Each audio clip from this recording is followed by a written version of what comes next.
Okay, today's video is what's going on with the Blanche nomination.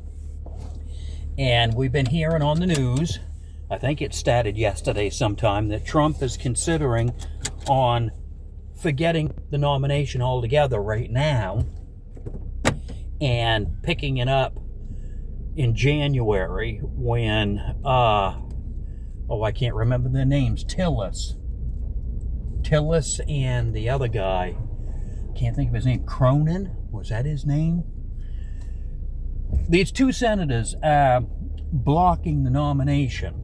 Trump needs their votes in order to get a full, support nomination for Blanche being the head of the Department of Justice there. And, all right, if I've understood this story correctly, wait till you hear this, because it's really something else. But Donald Trump and his businesses over the years, it's been since about 2002, the Internal Revenue does these audits on his business. And from 2002 to about 2013, 2014, they only did a few audits. It wasn't much, and every time they did an audit, they didn't find anything wrong. But then when Trump decided to, in 2015, when he announced, I'm going to run for president, and then as time went by, it became more and more apparent that he was going to become the nominee. The Internal Revenue decided that they were going to step up their audits, and more audits happened. And the whole time that he's running for president, then when he became president, and you probably remember, they wanted him to release his taxes, and everybody wanted to see, but he kept saying, I can't release them because I'm under audit, and the legal people say, don't release it right now, wait until the Internal Revenue was done, and you remember all of that stuff.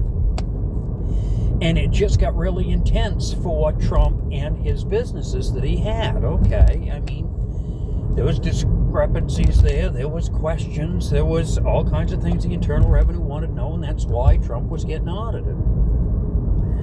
So then fast forward to January 6th, that riot happens down there in Washington. Trump gets blamed for all of it. We all know the whole story.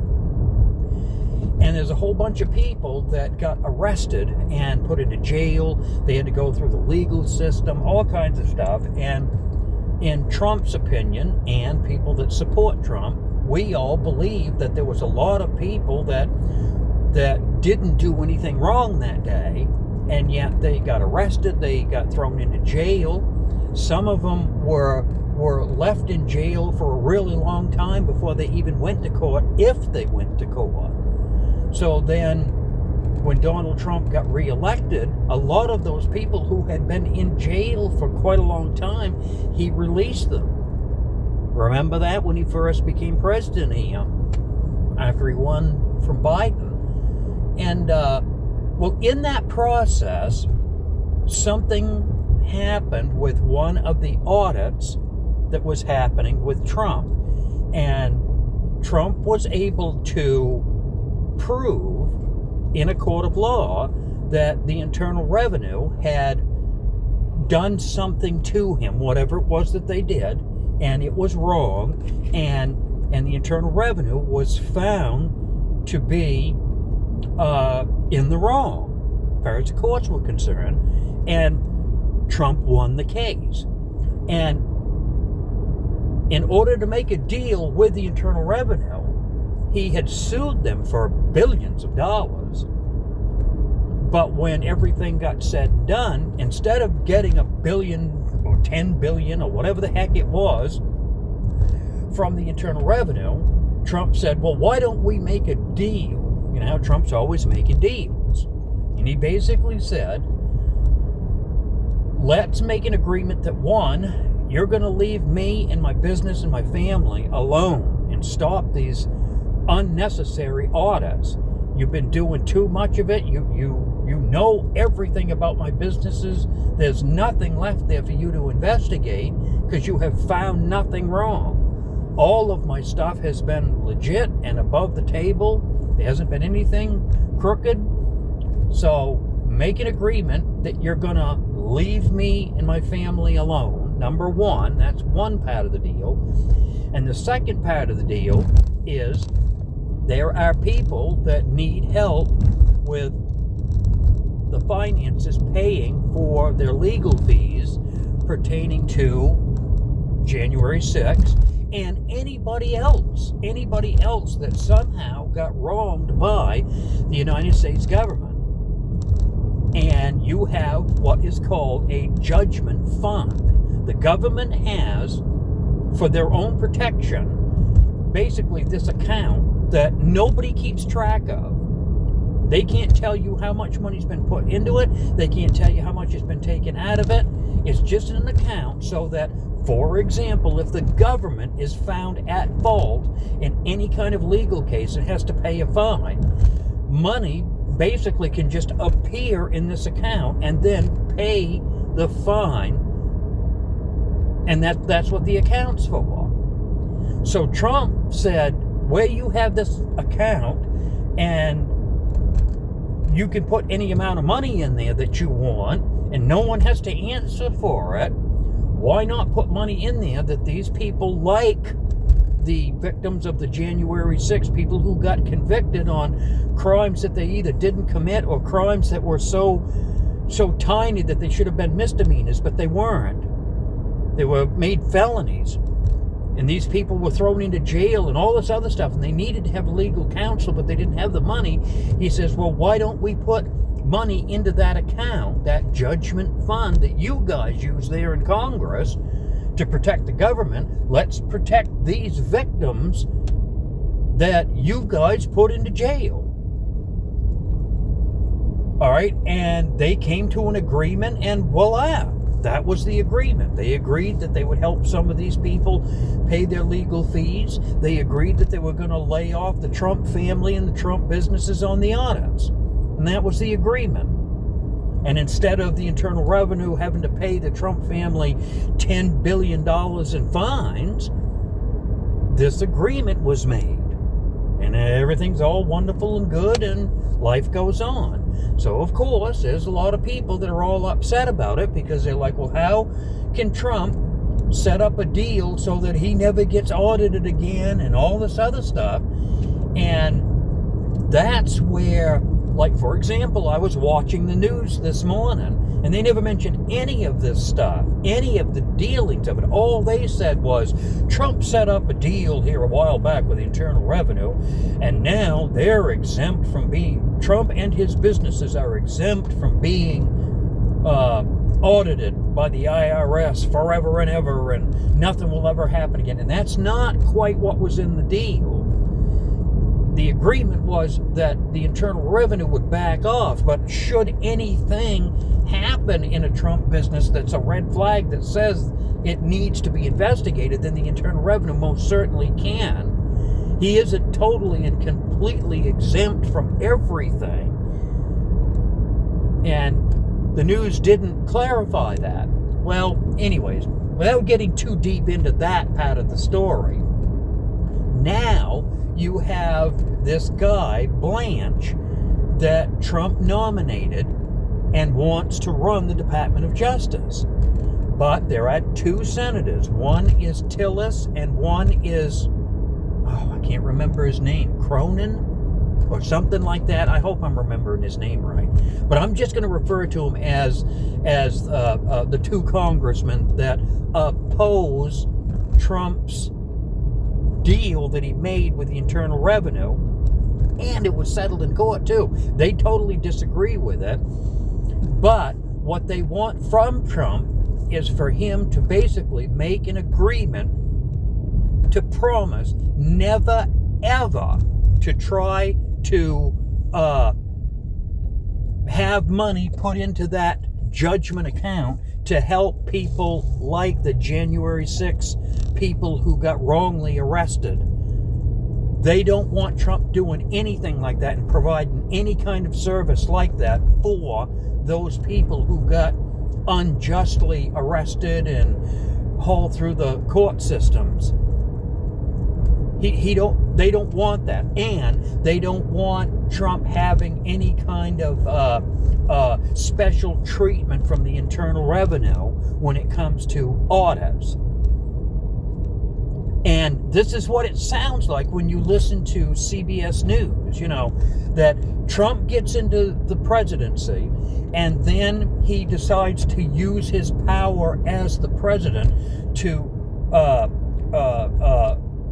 use as leverage when he gets into a legal dispute with the Internal Revenue,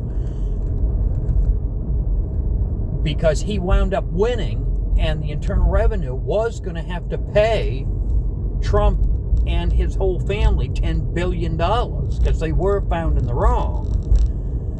And what these two senators are saying, what he did was he forfeited taking all that money by getting the Internal Revenue to agree to never audit him again and to help out people that shouldn't be getting any kind of help because they were criminals on January 6th. That's their argument, right? But again, there is something behind the scenes that they're not telling you. Both of these senators needed Trump's endorsement in order to win the re-election, and Trump wound up endorsing their opponents. Well, then all of a sudden, these two decided that they were going to bring this up now.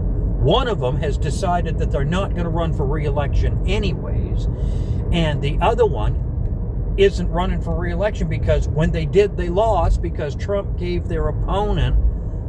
So they're bitter. They're disgruntled employees is what they are. They're mad. That's what the true story is right there. Now, back to Trump and his dealings with the Internal Revenue. With what he tried to get set up, the Internal Revenue agreed to it, and it made it out into the media. And it wasn't just these two senators that were upset about it. There were other people too. Of course, I can guarantee you every single Democrat was complaining about this. And there was just so much backlash from it that Trump wound up getting to a point where, okay, the Internal Revenue can keep the money that they were supposed to pay me because they lost in court to me, but they can keep that money and they can take this deal that we had set up and they can just forget it. It's no longer in existence. It's dead. It's going nowhere. And when Trump was doing all of that, setting that deal up with the Internal Revenue, one of his attorneys was this Blanche guy that he nominated to run the Department of Justice. And this is why these two politicians have decided to come forward and say, well, we're not going to support Trump or this nomination of Blanche. This is what it's all about. This is exactly what it's all about.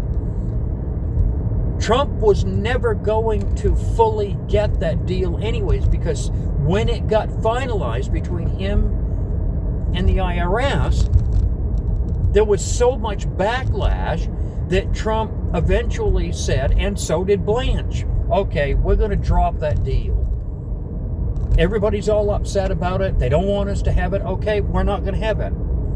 So then when these two politicians come forward, they're simply saying, well, you and Blanche are saying that you're not going to bring this up again, but we want it in writing, so we know there's a piece of paper that will prove that your promise of not trying to get that deal set back up again the way you had it, and we want it on paper. We want proof that you're never going to do that.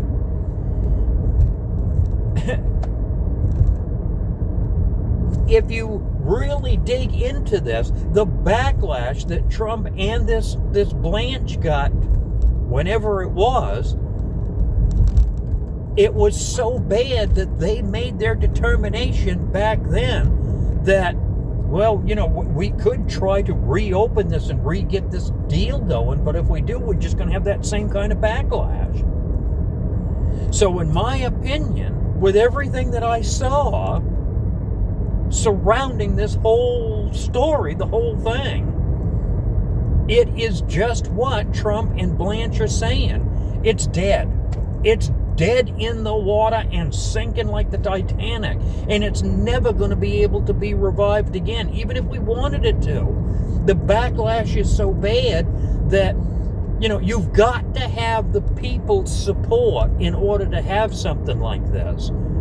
And when the deal was made and the IRS and Trump and his attorneys agreed to it, when the public found out about it, the backlash was so bad that as soon as it got granted, it got dropped. Now, these two people, the only thing I can figure that they're doing is they're taking an issue that's already water under the bridge, and it's never going to be again. It's never going to be. It's never going to happen. Simple as that. The Internal Revenue is going to continue going after Trump and his businesses. These people that were victims of the January 6th riot being charged for things they didn't do, or being charged high crimes for something little that they did, whatever their problems were, there's still going to be problems. And there is going to be no funds there to help them in their legal whatever is happening to them. Trump tried to do something to help them and it didn't work. It's all water under the bridge. It ain't going to happen. But that's what this whole thing is all about. As crazy as it sounds, but that's what it is. These two senators are pursuing something that they don't need to do. They really don't need to. What they're asking for and demanded, as far as the public is concerned, it's as good as being on paper. Trump will never get these special treatment from the Internal Revenue. And people like the J6 who got screwed by our own government will never be able to have the government pay their legal fees, even though the government screwed them up the ass. Yeah, that's what it's all about. There is nothing else. I don't know how else to explain it, but that's what that whole thing is about. When I was listening to it this morning on CBS Morning News, I'm listening to it, and I know right off the bat when you hear CBS News tell you, well, this is what it's all about, 9 times out of 10, I always find out when I get digging into it, just what I found out with this story here. It's not so much what they're telling you, it's what they're not telling you. And please let this be a lesson if you don't understand it yet.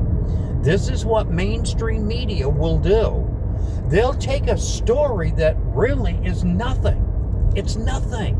It was at one time. It was kind of a big deal, but because it imploded on itself and sank like the Titanic, all the media did, with the help of these two senators, they took this old story and brought it back up and has blown it into a whole bunch of stuff that it just isn't. But they've made a story out of it, and when everything's all said and done, it's Trump and Blanche and Trump's family. They all look like they're these, hardened, terrible, awful crooks that tried to pull a fast one on the American people. And that's not what it was at all. That wasn't what it was at all. But that's what the mainstream media does, and this is what they've always done. When they don't like someone that's in the White House, they will stop at nothing. They will stop at nothing to take stories and put twist and spin on it and blow it up into all kinds of things that it just isn't. And that's what I hope you're getting from it, just like I have. I used Grok. I got onto Grok and I asked it tons of questions about this whole situation, what was going on, and that's what I determined from the information that Grok gave me. And I had my suspicions, and I would say, well, Grok, you told me this, so does that mean this right here? And Grok said, yes, that's what it did mean. Then if I said something, well, okay, you said this here. Is this what you meant? No, you misunderstood. This is what it means. And then when you put it all together, that's what you come up with. It never fails. It never fails. I think that you could take just about anything that the mainstream media reports to you, and usually with what they're telling you, what the story is about is just that. It's a story, but it's never the story. That's what you got to remember about mainstream media. And to some extent, every time you see this right here, you're watching me, you could, if you wanted to, accuse me of that. But I'm not trying to give you any spin. I'm not. I'm trying to get to the truth, because I'm tired of being filled full of shit every time I turn on the news. I want the news. I want to know what's going on. And when you know the truth, it helps you make a better decision about someone. And this is what gets me, right? I never was, and I'm not now personally a big fan of Donald Trump. I like his policies. As a person, I have a different opinion on him. As far as him being a president and the policies that he puts into place, them policies work for me, and I think they work for you too. Now, you want to sit there and say he's a no-good bastard. Well, okay, that's your opinion. You know, I might even feel that way too. But as far as his policies and what he does in that White House that makes my life better, I'm not going to argue about it, and I'm not going to stand in his way. But with the mainstream media, they don't look at it that way. The mainstream media wants you and me to live a hard friggin' life. They got all kinds of money down there in New York at their little TV stations that they want, you know, they live right in the lap of luxury. My God, they make in 1 month more money than I'm going to make in my entire life. And yet they want to support policies that makes my life extremely hard. And this is why I don't like them. I don't like them. They make me mad when they do that. They take someone who's in the White House that is trying to put policies forward that helps my life be better, and they want everybody to think that he's a bad guy for doing that, for making my life easier and better, making your life easier and better. And this is what I'll never understand about that mainstream media. It's like they're for the rich people. They don't care about everyday people like you and I. Oh, I could go on all day about this, but I'm going, oh my God, I've gone 23 minutes. I've gone double the time I normally do, but that's okay. I just wanted you to know this story, and I've shared my politically unfiltered opinion. And if you agree with it, great. If you don't agree with it, that's great too. Leave comments. Definitely, I want to hear what you have to say about this. And don't forget to like, share, and subscribe. And if you've stayed in here this whole time, thank you. I appreciate you viewing and supporting my channel the way you do, just by watching and listening. And to give a comment. That's really all I can ask of you. Anything else, that's up to you. But if you watch me, listen to me, get something from what I say, that's all that matters. And I want to hear what you say so I can get something from what you say too. All right, you guys have a great day. It's Friday, July 30th, 2026. I will catch you in the next video. I might put one out tomorrow. More than likely I will, because I've always had a lot to say. So, all right, you guys have a good Friday. We're going.